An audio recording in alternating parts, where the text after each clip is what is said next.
यसाया बाब नंबर 62। यरूशलेम की बहाली।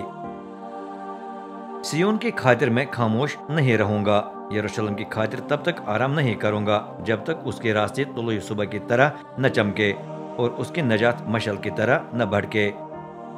अक़वाम तेरे रास्ते देखेंगी, तमाम बादशाह तेरी शान और शौकत का मुशाहिदा करेंगे। उस वक्त तुझे नया नाम मिलेगा, ऐसा नाम जो रब का अपना मुंह मुतईन करेगा। तो रब के हाथ में शानदार ताज और अपने खुदा के हाथ में शाही कुला होगी।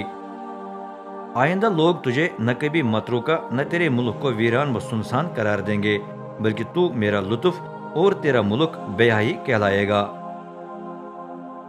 क्योंकि रब तुझसे लुत्फ अंदोज होगा और तेरा मुल्क शादीशुदा होगा।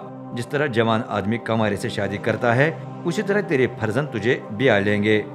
और जिस तरह दुल्हा दुल्हन के बायस खुशी मनाता है, उसी तरह तेरा खुदा तेरे सबब से खुशी मनाएगा।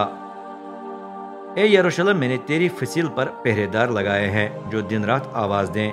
उन्हें एक लम्हे के लिए भी खामोश रहने की इजाजत नहीं है। ए रब को याद दिलाने वालों, उस वक्त तक न खुद आराम करो न रब को आराम करने दो, जब तक वो यरूशलेम को आसर नव कायम न कर ले।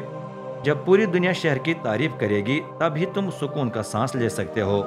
रब ने अपने दाएं हाथ और जोर आवर बाजू की कसम खाकर वादा किया है, आइंदा न मैं तेरा गला तेरे दुश्मनों को खिलाऊंगा, न बड़ी मेहनत से बनाई गई तेरी माई को अजनबियों को पिलाऊंगा। क्योंकि आइंदा फसल की कटाई करने वाले ही रब की सताइश करते हुए उसे खाएंगे, और अंगूर चनने वाले ही मेरे मुकद्दस के सहनों में आकर उनका रस पिएंगे। दाखिल हो जाओ, शहर के दरवाजों में दाखिल हो जाओ। कौम के लिए रास्ता तैयार करो, रास्ता बनाओ, रास्ता बनाओ, उसे पत्थरों से साफ करो, तमाम अक़वाम के ऊपर झंडा गाड़ दो। क्योंकि रब ने दुनिया की इंतहा तक ऐलान किया है, सिय्योन बेटी को बताओ कि देख तेरी नजात आने वाली है। देख उसका अजर उसके पास है, उसका इनाम उसके आगे आगे चल रहा है। तब वो मुकद्दस कौम और वो कौम जिसे रब ने इवजाना देकर छुड़ाया है कहलाएंगे। ए यरूशलेम बेटी, तू मरगूब और गैर मुतरव्वो का शहर कहलाएगी।